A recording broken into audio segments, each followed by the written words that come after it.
નમસ્કાર વાલા વિદ્યાર્થી મિત્રો, કેમ છો? મજામાં ને? આજે આપણે જોવાના છીએ ધોરણ 10 સામાજિક વિજ્ઞાન વિકાસ પરીક્ષા લક્ષ્ય અસાઇનમેન્ટ પ્રથમ પરીક્ષા માટે વિભાગ બી પ્રકરણ નંબર 17 આપણે આ વિડીયોમાં જોવાના છીએ અસાઇનમેન્ટનું સંપૂર્ણ સોલ્યુશન, બરાબર?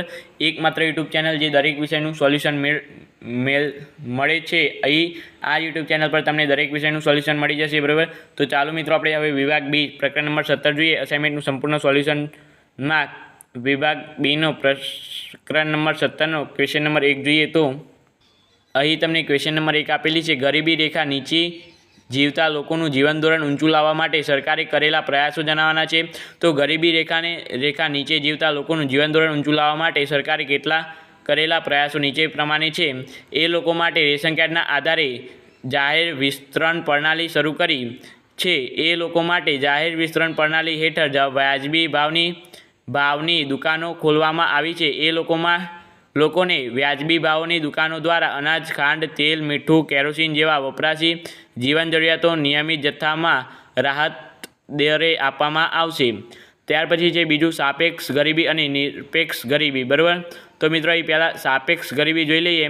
તો સાપેક્ષ ગરીબી એટલે સમાજના બીજા વર્ગોની તુલનામાં અમુક એક વર્ગની ગરીબ હોવાની સ્થિતિ. ગરીબીના આ ખ્યાલમાં સમાજમાં ભિન્ન વર્ગો વચ્ચે થયેલ આવકની વહેંચણીનું સ્વરૂપ અને તેમની જીવનશૈલીની આવકની તુલનાના અભિપ્રેત હોવાથી આવી ગરીબીને સાપેક્ષ ગરીબી કહેવાય છે. નિરપેક્ષ ગરીબી અનાજ, કઠોળ, દૂધ, શાકભાજી, કપડાં, રહેઠાણ જેવી તદ્દન પ્રાથમિક જીવન જરૂરિયાતો લઘુત્તમ બજારો ભાવે પણ પ્રાપ્ત કરી શકાતા કરવાની ન્યૂનતમ આવક ન ધારતા હોય તેમની ગરીબીની નિરપેક્ષ ગરીબી કહેવાય છે, બરાબર?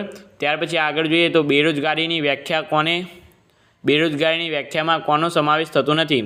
તો જે વ્યક્તિ પરિવર્તન વેતન દર કરતાં વધુ વેતન માંગે છે, જેમને 15 થી 60 વર્ષ વચ્ચે વયજૂથના સમાવેશ થતો ન હોય, જેઓ અપંગ, અશક્ત, રોગિષ્ટ, વૃદ્ધ, આળસુ અને ગૃહિણી હોય, તેમજ જેઓ કામ કરવા અશક્તિમાન હોય અને શક્તિ હોવા છતાં પણ કામ કરવાની વૃત્તિ ન ધરાવતા હોય તો તેમને બેરોજગારીની વ્યાખ્યામાં સમાવેશ થતો નથી, બરાબર મિત્રો?